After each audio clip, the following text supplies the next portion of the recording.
got an exciting one. It's Flurry versus Chan-soo, and we're going to find out if Chan-soo is just going to go 12-2 in Grandmasters. Currently 11-2, which would make sense if you can do basic maths.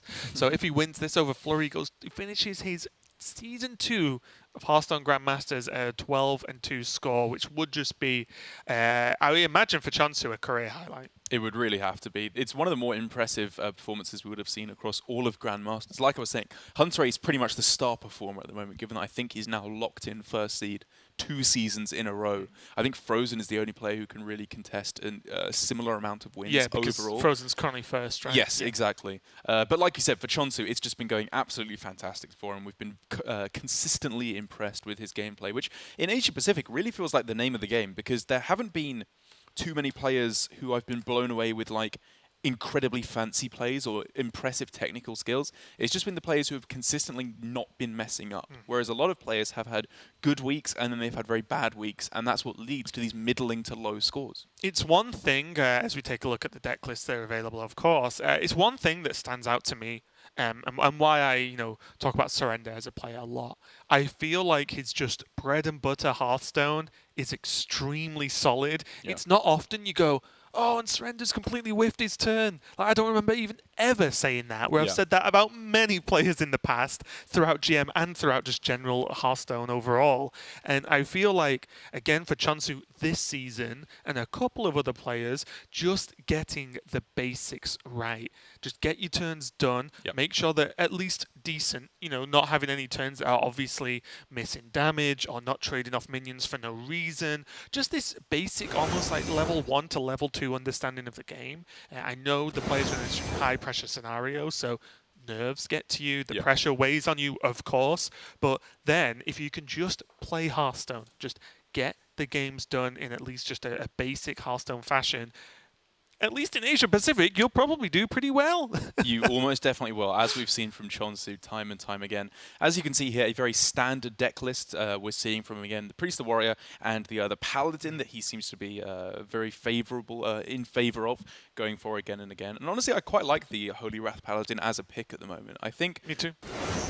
Even if you could argue that against Warrior and Druid, it's not necessarily favored, the way it's being played against, I think you could definitely make the argument. If you're playing the Paladin well, players have been messing up against the Paladin, which is a huge deal. If your opponents don't know how to effectively play against it, you'll pick up a lot of percentages. Yeah, I agree. We've seen a few different approaches to, especially the Warrior versus Paladin matchup, and one slip up, like people are literally surviving with like 4 health to spare. So if you slip up and miss some health again at some point, then you probably will die to a good Holy Wrath Paladin player, because they will understand what to go for from, for example, the Zephyrus, which means like they know what to aim for to get the best result in any given circumstance. But enough of our chatter.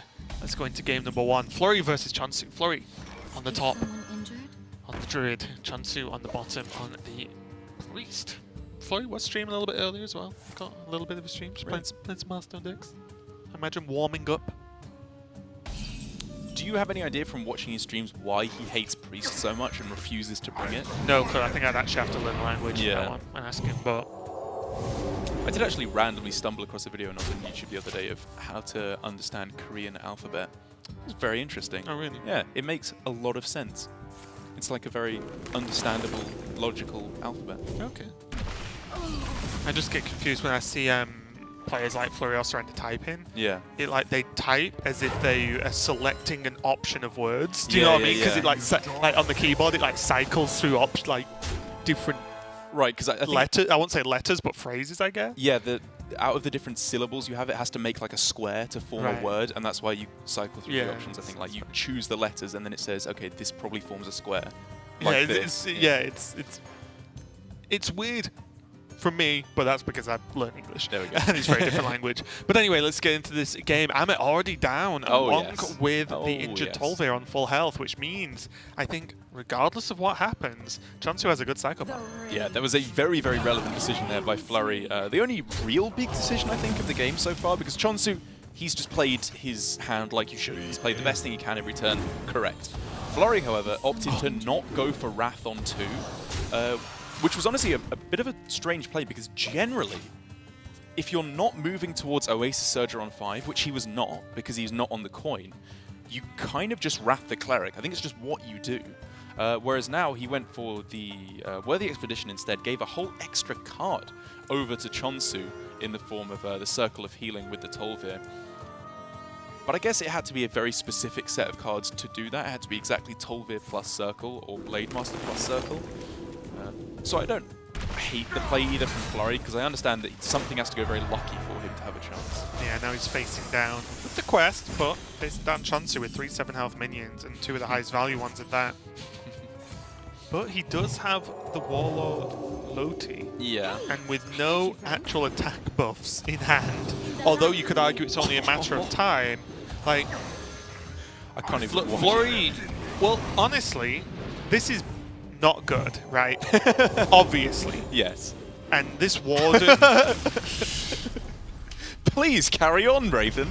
No, if Chan-soo's decided the game is over by he's just going to laugh at Flurry to death, then fine. My point being, obviously it got worse with the card draws, yes. but my point being was, even with 4 11 health minions on board, right. with no attack buffs, the game goes on for a little while. If Flurry just plays War Druid Loti, kills 1, and the other 3 can't kill War Druid Loti in taunt form, of course, he doesn't just win. Maybe there's But the Light Warden changes that, because the Light Warden gains enough attack to do the damage. So if he'd drawn anything but a Light Warden there and still played that many minions, he was technically, I'll say, safe for the short term. Yes. He would have continued playing the game, but the Light Warden hits through, and then there's just nothing that's going to be good enough to catch up. If the Loti dies, the game ends, and the Loti was going to die, basically. But we almost blinked, talking a little bit about the Korean language, and missed it, but we didn't. We did catch it in the end. That was just match number 1. We've got more coming up when we're right back.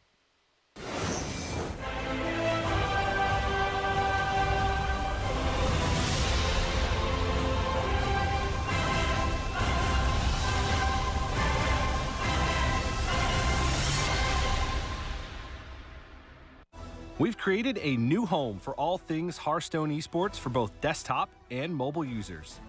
From the homepage, you can find the latest articles, scores, and VODs. And from the navigation bar, you can find so much more. Here's how it works. Under the Grandmasters tab, you can view competitor profiles. Here you can see a player's top classes, recent decks, and watch their most recent series. You can also access the standings from this tab to help you understand where each player is in terms of playoff contention or relegation.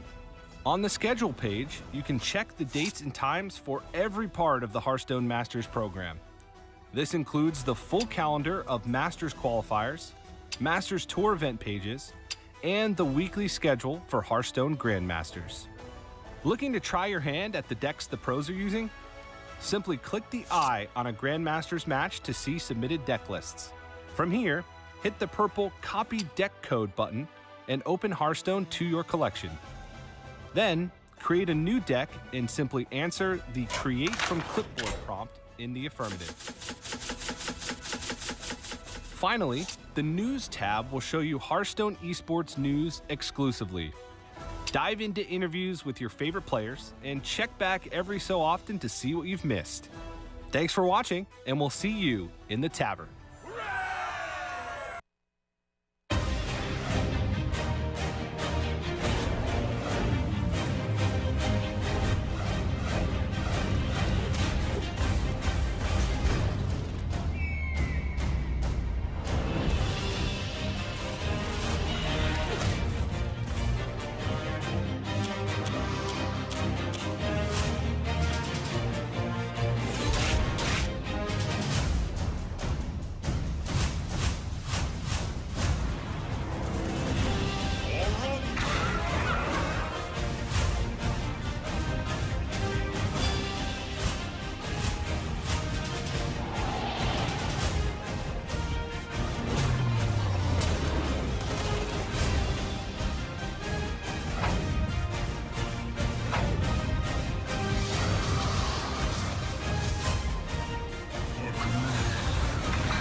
We are back and ready to continue. Believe it or not, we are already through one game of the second series of Flurry versus Chan-soo. It looked like your worst nightmares of Priest. If you didn't catch that previous game, there you go. I've painted you a very valid picture, I think. Yeah, it was just absolutely disgusting. I think the only real decision that Flurry had in that game was whether or not to Wrath the Cleric on 2. I think although that's very often a play you do make, and because he wasn't going into Oasis Surgery on 5, it's a player would have not hated to see necessarily. But there was a very specific punish that had to come down for him to be really punished for his play. che0nsu had it, so he lost the game. Yeah, and one of the problems, although you generally think, oh, you killed the Cleric, it's great, is, yeah, the Surge's not coming down 5, well, it ain't coming down 6 either There at that it is, point. yeah. And then the issue is if you can't, like, snap back, like, hard enough in that matchup, like, often you want Oasis Surge on 5. If it can't happen, fine. But if you do it on 6 and your opponent's not ran over the game, you can recover. If you do it on 7, like, unless your opponent's just been AFK for the first 5 turns, you've just lost anyway. It was probably the correct I don't play. mind I think it was Flurry, probably yeah. correct. There we go. Going into game number 2. che0nsu could be on his last game of at least the league portion of Grandmasters before playoffs next week. Yeah. And this could be the game that gets him to 12 and to score. Fantastic. Apex high-flying player, I would say, for this season at least. I hope you like my invention. And I think based off play, a worthy sort of top league player based on other regions too, you know. 100%. I think if you stand him next to, you know, Hunter Ace, next to Frozen, I think che0nsu, based on play this season, stacks up. Yeah, I would absolutely agree. And I think that's the case in Asia Pacific, is that the top of the players are absolutely, in my opinion, as good as the other regions. Oh, best in the world. Yeah, absolutely. Even though I think Asia Pacific is often forgotten about when you're discussing best player in the world scenarios, I think it's when you start getting to the middle of the pack players, the middle of the road European players, in my opinion, slightly outclass the middle of the road Asia Pacific players. Oh, I would 100% agree. Yeah, I think that the I would say tier 1.5, I guess, because I wouldn't say tier 2, but like just the 1.5 part of Europe is so strong, it's kind of ridiculous. And that's why there's always issues in Europe of like, well, tournaments where there's only a certain amount of players are allowed is rough because we have so many good ones. That's the problem. That's definitely the issue. So we'll see. But I do agree. Top of the top, APAC can rock it with the best of them. There's the quest done already by Flurry, so getting it off done very early.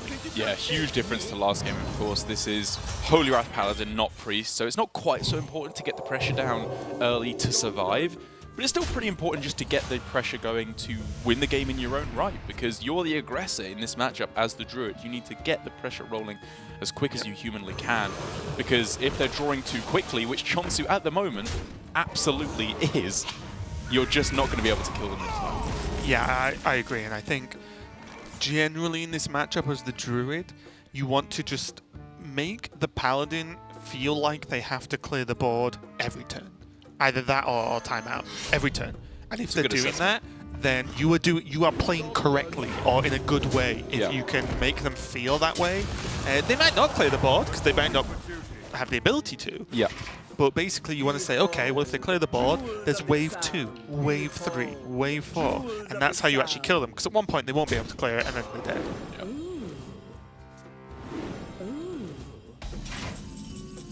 And Double Merchant, although not threatening in damage value, is threatening in ability at least, because the double card draw is crazy. It means Flurry can probably, I won't say catch up with che0nsu in terms of card draw, but he can at least not be left behind. That's right, and his own card draw, it's not like he needs to draw the entire deck to win the game like che0nsu needs to do. He just needs to find the threats, and like perfect thing like you said, you need to be able to constantly have refill in any situation, and that is what these Crystal Merchants allow Flurry to do. Even just drawing one card apiece, fine. I mean, that's protects the good. Oasis Surger, that's 5 more damage to the dome. che0nsu's used up a lot of his healing already, honestly, so damage sticks at this point. With and honestly, the Holy Light coming in, or the Flash of Light, sorry. Yeah. And hey, there you go. But honestly, even plays like this, although they feel bad, it's 100% correct. You just play an Anubisath because it's a minion. You like my invention. Yeah, the only other real consideration was whether you just play the Elise, because you're not expecting to get through to the singleton part of the deck before the game is over. I'd always hold it. Sure. On the off chance You that can you do can some dupe. pretty gross stuff. Yeah. Dupe Zephyrus. And You can just dupe this swipe. is an important turn.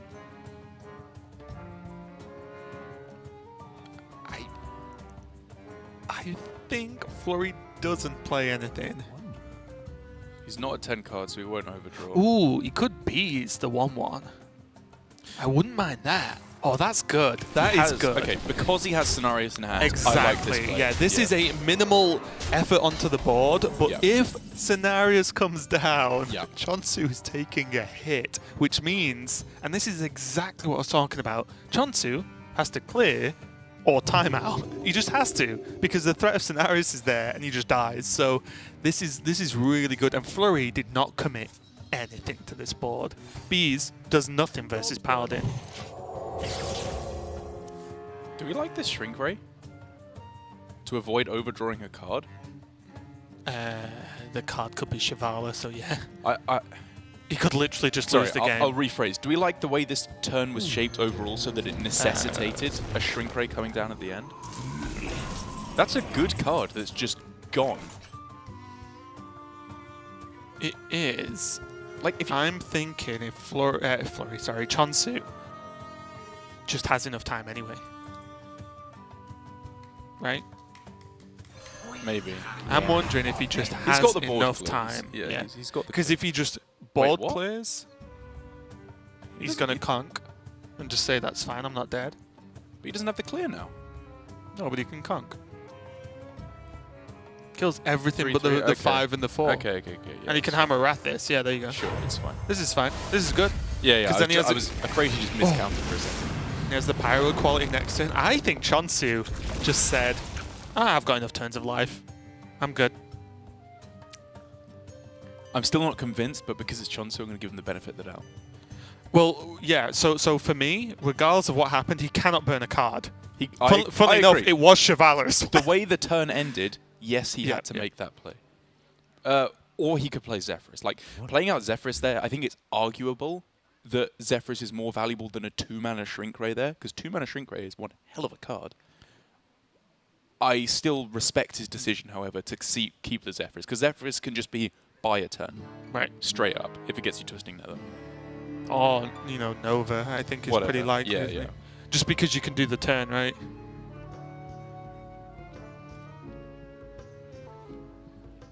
So if you Nova and just buy some time, it could open up under the Holy Wrath. But for now, it's all on Flurry to work out what he wants to do. I think he has to play it, right? This is where honestly, this Holy Wrath Paladin puts you in such an awkward spot. It's Yeah. like check all the time. Because Flurry knows that, or he has to assume that Chan-soo has every card in his deck, right? Yes. Which he means he knows he's got a quality pyro to clear Yeah, this board. the board will be It's cleared. frustrating. But But he he has also to get knows started. if he doesn't do anything, he's just going to die to Holy Yeah. Wrath anyway. So it's so bad. Ugh. And he doesn't have Ferocious Howl. Flurry is playing 2, but he doesn't have any in his hand right now. Yeah. Your wish is my It's kind of the school of thought of the bridge runners in Rochelle. You know they're going to die, but you got to send them in anyway. Yep. Something's got to take the hit, and it just so happens. Without that, you all lose. Exactly.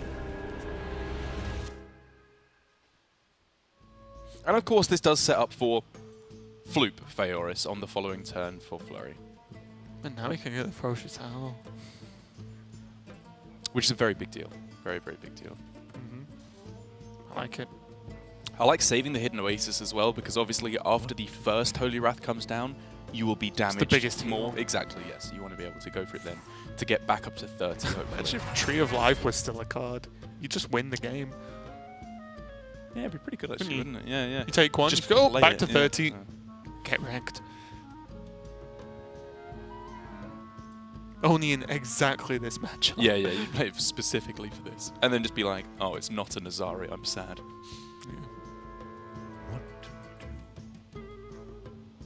The important thing to remember now is that because Chan-soo threw down the Zephyrus, 25 is the max damage he can deal in a turn, unless he equips a second True Silver, which I'm not even sure he has. So for the most part, we're looking at 25 being the break point for Flurry. And I guess... Wait, does he only run one conk? 2 Kongs. There's weird stuff where, like, if Conk was reduced by a lens, Yes. the numbers can change a tiny bit, but not a lot. I think Chan-soo's, Flurry's seen all the swapped Yeah, cards. that's what I was thinking Yeah. about, yeah. Because he saw the Hammer of Wrath as well, right?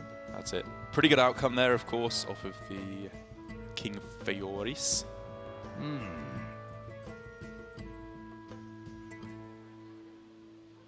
And Chan-soo, of course, has strong responses here in just blowing up the board, which I'm not... Don't hate to see that at all. And I think given the fact that timeout is the exact right amount of mana to play with Shivala, Holy Wrath, Baleful Banker, you save that for next turn. This is correct. He never dies this turn, cannot take 20 from hand. Yeah. And honestly, Flurry is now just running out of stuff to play. He hasn't hit his threats. This was the goose list, though. He has hit his threats, though. He's guess played he's just churned through Cenarius. all of them. He's Cenarius, played Flute. double. Yeah, you're King right, actually. Feoris. Yeah. Like he's played the cards. The only thing he's not done is Elise. Yeah. But honestly, I don't think you have the Zephrys, I time guess. to Elise anyway Yeah. in this matchup. Look, like Chan-soo's drawn at a reasonable pace. It's the Chan-soo's- pace that Paladin draws at anyway. Chan-soo's drawn at an above average pace, I think it's fair to say. But yes, the thing is he's had the answers for what Flurry's played. Yeah, I guess overall my point being that Flurry has played a Nourish, and even though there are circumstances that Elise could be active, well, his hand's full anyway, so you know what I mean? Like, Yeah, yeah. I don't think he has time to get value from Elise. I agree. Even if there was, what, 2 more turns left, I don't think it would make much difference. It seems insane that Chan-soo was able to burn through all these threats whilst just effectively throwing away a Shrink Ray. He just knew. He just knew. Fair play to him, man. Again, it's the one thing, outside of which minions are created, Yeah. you know what Druid will do. You know exactly what their threats are. There's no surprise factor at all. Okay, there's a small surprise factor in the form of the one-drop. Well, 50 damage available now over the next 2 turns for Chan-soo. Flurry's only recourse to victory is healing out of range of it. And I think with just Ferocious Howl and second Hidden Oasis that he's looking at, it's not going to be enough. Sorry. If he can find another Hidden Oasis, then he's looking at a chance. But the problem is then, he's still looking at a decent amount of Shivalas just rushing in and taking over the board. Like, it's funny, isn't it, that like the Hidden Oasis could be, the heal could be negated by the fact that the minions stick anyway. So now we're looking at Nourish into second Hidden Oasis would heal up to 26. Then there would be a 6-6 taunt and a 3-5 taunt. The 2 Shivalas would rush into both of those, and the Baleful Bankers would come in for the win. Yep. So I think as this currently stands, Chan-soo has a lock on the game because Flurry cannot generate another Anubisat defender, I think, because he's played one and he's played Floop. Or he can't Ferocious Howl as well. Yes. Right? Like sorry. he can't basically cannot do all of the things. This is the out, though, however. I think this is the play that Flurry needed to make, because if he goes for this line of play of Ferocious Howl into the Hidden Oasis, that gives him a it gets chance. him there. Yeah. So Nourish was not playable on this turn. This was the only line for Flurry. I mean, Okay. Yep. Heal for 3.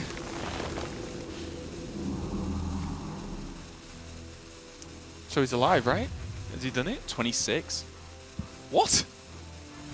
Does he survive at 1 health? Wait.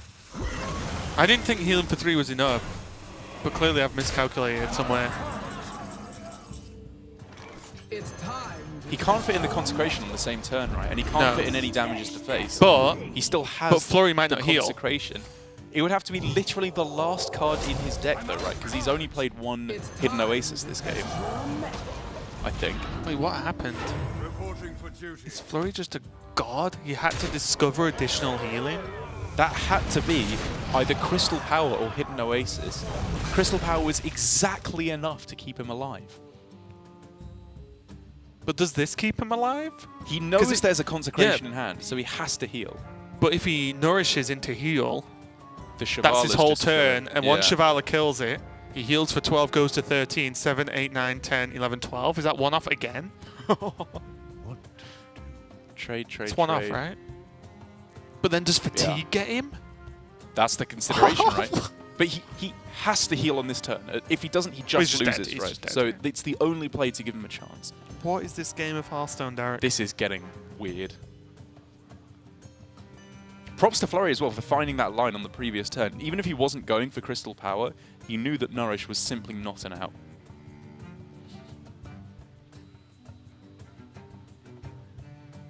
Time waits for no one. I'm almost out of. Is it his last? Oh, he got it. So now he can survive. Trade. At 2? 1. Yeah, 1. Right, Okay. yeah, it's one. Yeah. Which means that Worthy Expedition number 2 has to get him heal, or he dies anyway, because he cannot deal 30, well, over 30 damage in the time that fatigue kicks in. So if he just goes Starfall, no, that doesn't do it. Zephyrus is his last card, of course. The perfect card. Can that save him here? No. If he goes Starfall, Zephyrus, Oh, wait, yeah. Healing Touch, Oh, that wins the game, right? What? Flurry's a madman. This was such a sick game. And now Chan-soo's going to be running through his head. What could I have done to swing this game in my favor? Like, Does it win him the game, True though? Silver swinging face at the start of the game? How good are you at quick fatigue, I Mats? don't know. I think this wins him the game, right? Especially as he's got 2 copies of Worthy Expedition and all the pressure that just Oasis Surger affords him. It's slow, though. It is a little I think he slow. might still need healing from the Worthy Expedition. I think that would help a lot. Trying to kill off this 1-1, though. Yeah, he never dies next turn, So so now he he's always just safe. timeouts, right? Wait. No, he can time out next turn. Does it matter? 15 and 4. He'll just be dead because he knows there is a swipe that was copied. Right. 15 and 4 and 4 and 4, yeah. So he has to time He out. has to time out here to stay alive. So he always loses, right? Oh. Yes. He was lost Yes, no matter what. He lost. Because He's if lost. he times out, It makes no timeouts now, difference. Flurry doesn't take enough it. enough fatigue damage. Wow! What a game of Hearthstone! That was a roller coaster. Damn. That was Chan-soo played so well, as did Flurry at that point, because yes, Flurry needed the Crystal Power that turn or the Hidden Oasis to survive, but he got it, and you can't say fairer than that, right? You can only He made the play. yeah, made he the went play. for it, and he got something that made him survive, and then just about getting every single thing to just survive turn after turn, and that was crazy. Yeah. I will say, I still say fair enough to Chan-soo that I don't think Shrink Ray would have done anything in that game. Yeah. It was all just about the heal versus the damage output, but that was nuts. What a game. Yeah, I'm still trying to think back if there's anything that could have been done there on either side. Like, for Chan-soo, maybe if he'd gone for a line where he saves the Shrink Ray, that meant he could have not gone for Zephyrus for a few turns and then saved it to go for extra burst damage. Because, I mean, a Zephyrus into Soulfire to close out the game, that might have been the extra damage to close things out.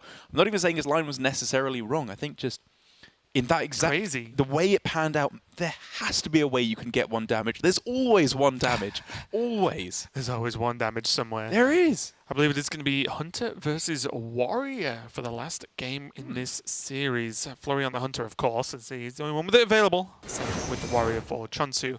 And yeah, I don't know. What is Chan-soo's Warrior anything to write home about? I don't think so, right? Not especially, yeah. He's gone for the list with Omega Devastators. It's slightly more of a tempo build of the deck, I think, than what we're seeing from a lot of the other players.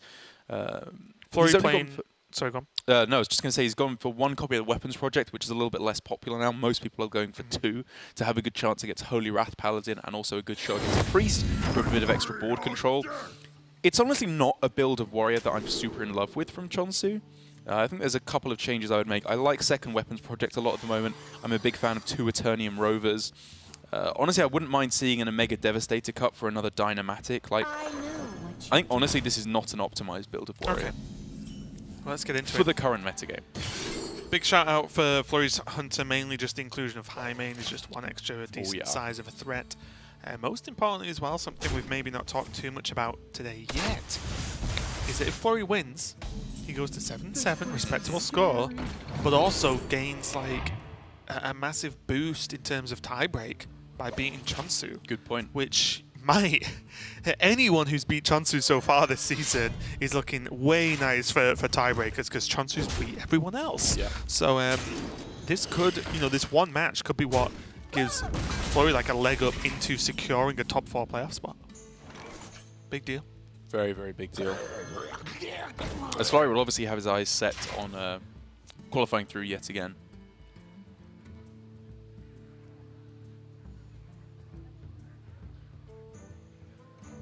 Really annoying turn. Chan-soo getting this amalgam down is actually a pretty big deal right now. Yeah, very good choice, I think, off the Discover there. Just knowing that keeping up in tempo early on is a big deal. Because, again, time and time again in this matchup, the way we've seen Warrior lose is taking, like, little bits of chip damage early on, and then they can't lock out the game. So the hero powers come down turn after turn after turn. They kind of meander into the late game instead of doing anything particularly strong. Yeah. And it's the kind of matchup that comes around once every so often, where even though I know it's wrong, it makes me ask the question, do you not play Boom to keep the hero powers as the warrior, to just keep counteracting their armor? Because, you know, if you go for Boom and you don't hit the blast shields, you can just die to hero power every turn from the hunter. Even though I know it's still right because you equal out taking less damage from all the rush. But Right. Makes you wonder, which it does.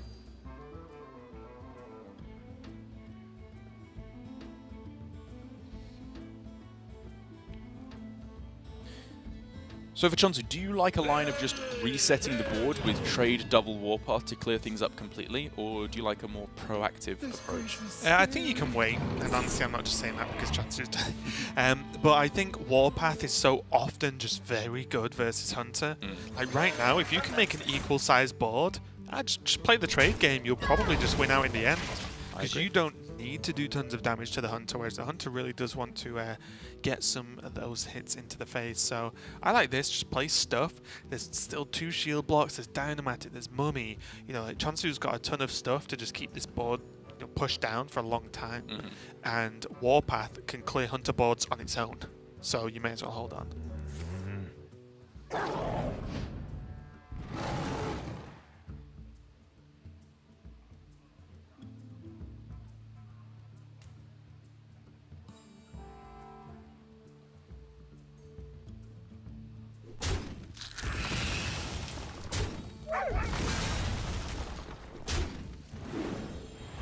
But if Flurry did need a way to come back into the game, this is exactly how he can wrestle board back.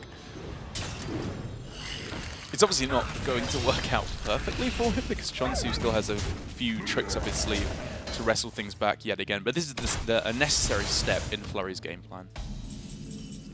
Because his hand, aside from this Unleash the Hounds, really struggled at actually quickly winning back the board. It's the kind of hand that's better if you're ahead with high main.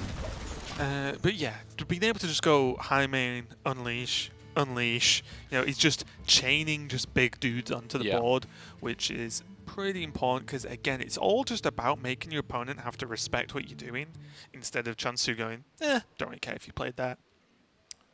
Do we know if Zephyrus offers Shadow Madness with any more consistency now? I want to say no.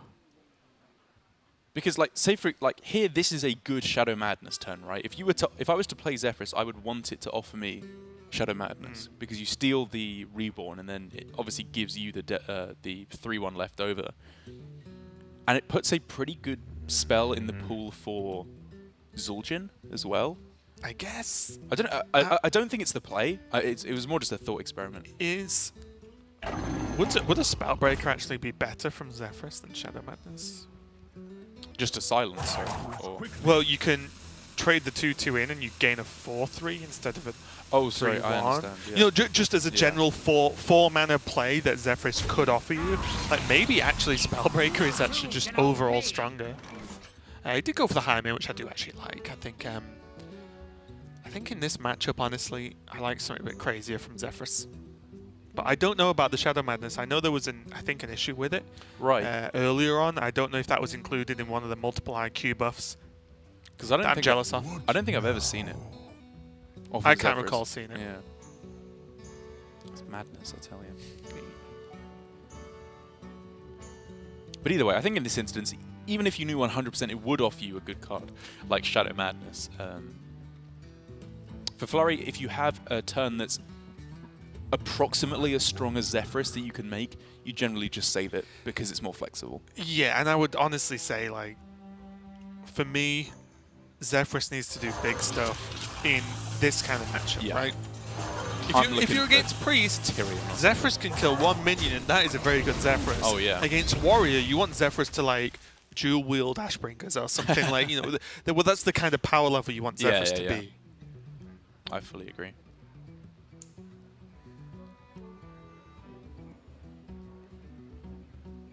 It's always a shame that some of the techier cards were added in later expansion, like obviously EMP Operative and stuff, not coming off of Zephyrus. I'm just waiting for them to reveal Shadow Zephyrus. He offers you cards, anything but from the basic and classic set. That would be nutty. Insane. It would be so nutty. But like, it would be so varied. How could you ever even do anything reliably? I haven't even thought about that, about what the best non-classic cards for Zephyrus would give, but there'd have to be something absolutely broken, right? They just have to ban a bunch of cards. Yeah, yeah, But the problem is, how does it decide that Boom's good card at any given moment? It would be so funny if they just coded it backwards. It's like, yeah, just no classic or basic cards. Anything else is a go, though. Yeah, of course, because I think you need an IQ of approximately 3 to realize that Dr. Boom is a good card. So Zephyrus would not make the cut. It would be funny to test it, though. Oh, like I'm sure they started with that. It only and then like selects cards that begin with the letter like D or something. That'd be so fun. Like, just so it's a really arbitrary kind of thing. It's like, yeah, sorry, I would offer you mind control tech, but it's a Tuesday, so don't know what to tell you. Unlucky.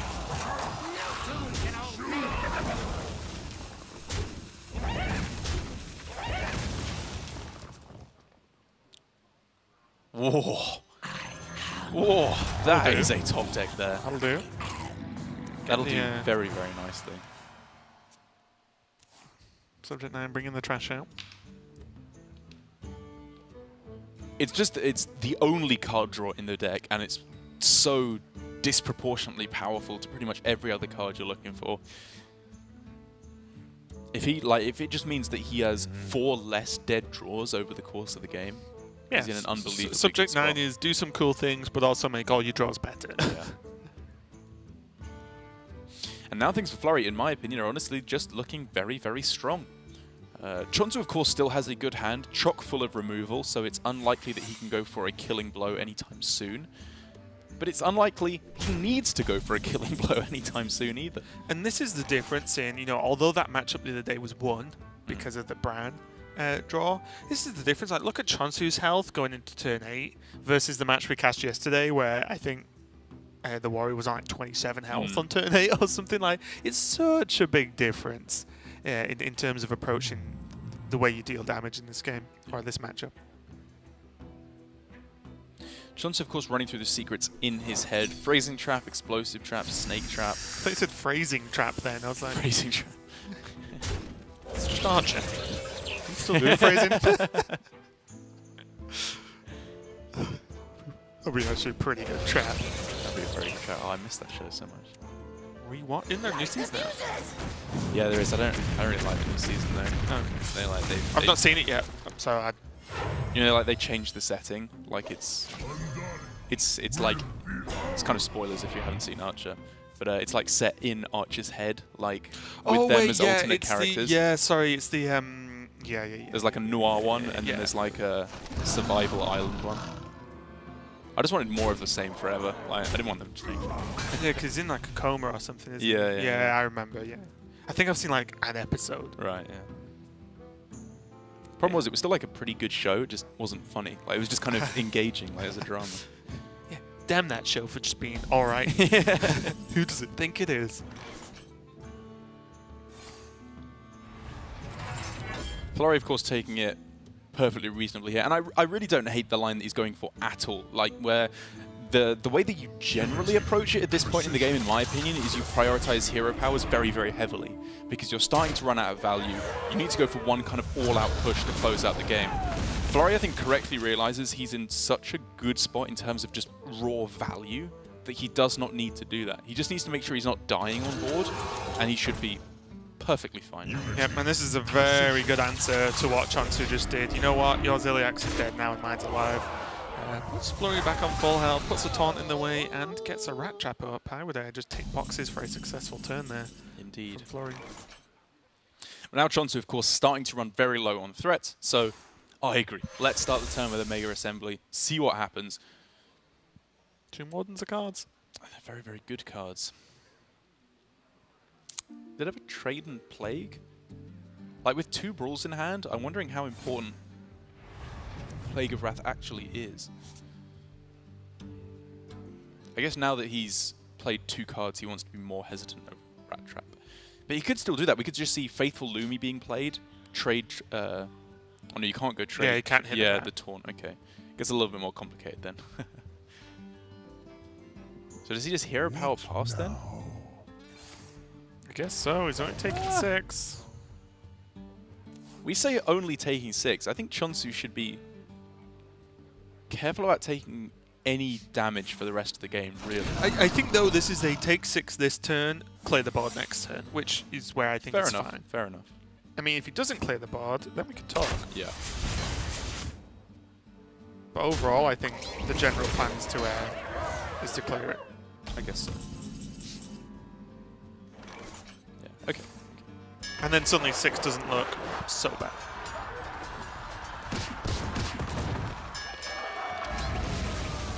Unless it's that. Yeah, that is the bad outcome for Chan-soo, unable to be cleared at all.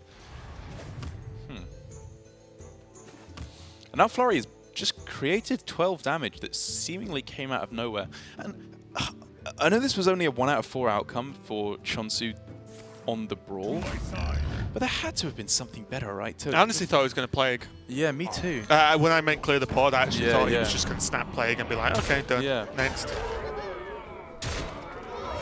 This is some pressure. This is some serious pressure that just absolutely came out of nowhere. I will say the one benefit, even though clutched at straws, is that, well, now Plague also clears the board, right? You know, it sounds a bit silly, but Plague does the job no matter what because of Warpath, so whenever Chan-soo wants to do it, it's live. And I think now's as good a time as any. So how do you approach it? Is there no way you can activate Rat Trap on the same turn? If you go Warpath, Lumi, that doesn't damage the rat, so I don't think so. It's probably just going to end up being... I think 1 Warpath is fine. You proc the pressure plate. Yeah, that's a good point. And keep a minion. Like, I think at this point, because the amount of damage that Chan-soo's taking, Super Collider's off the table. You just can't tank another 6 here.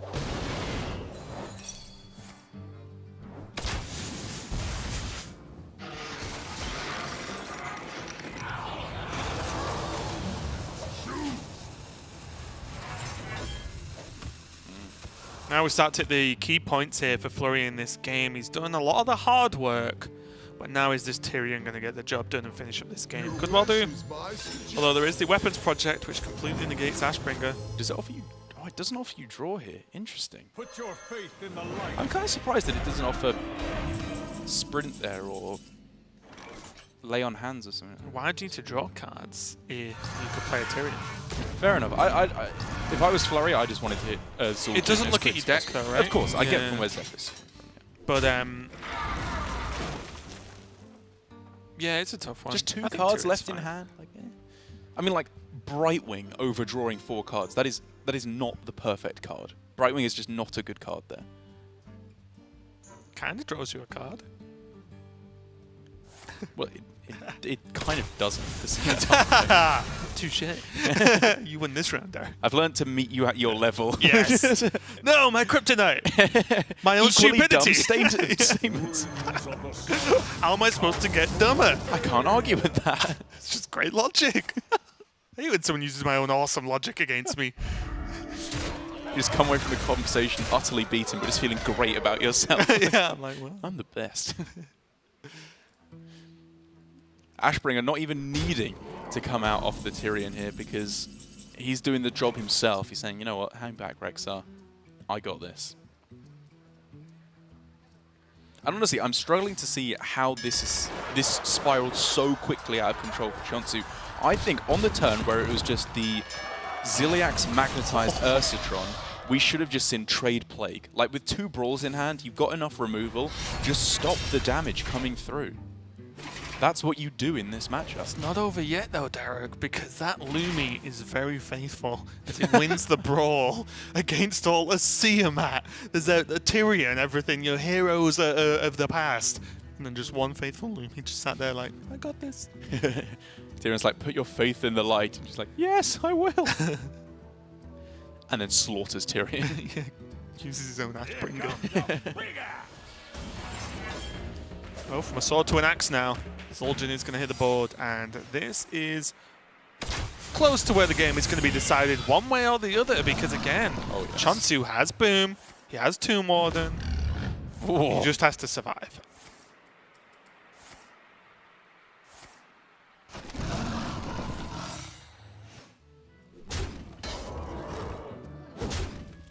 Pretty dang good there, it's got to be said.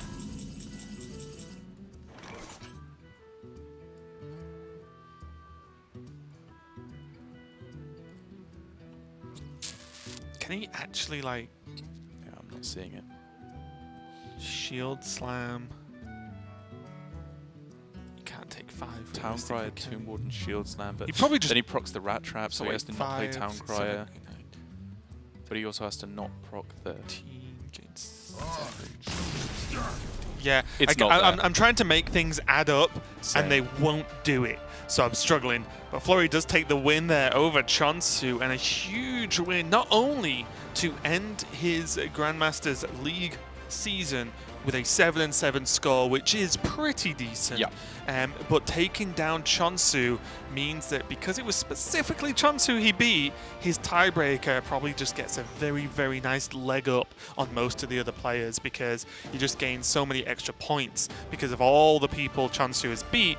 And if you want a rough, easy, sort of simple breakdown, all right, Flurry, don't look at me. If you want a rough breakdown of just how tiebreakers work, if it is more than just 2 people in the tiebreaker, if it's 3+, you basically add up the wins of all the people you've beaten, and that's whoever has the highest score wins the tiebreaker. Whereas, and then if you think about it, if che0nsu's gone 11-3 now, che0nsu has beaten 11 people, which means it's those scores 11 times, right?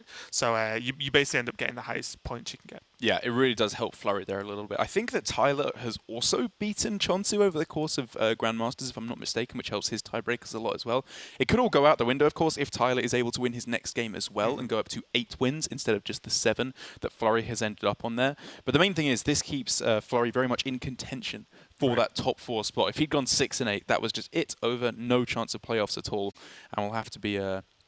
keeping an eye out tomorrow as we go back to mostly Division A games, well, it's mostly Division B games today, as to what the chances are of Flurry getting through.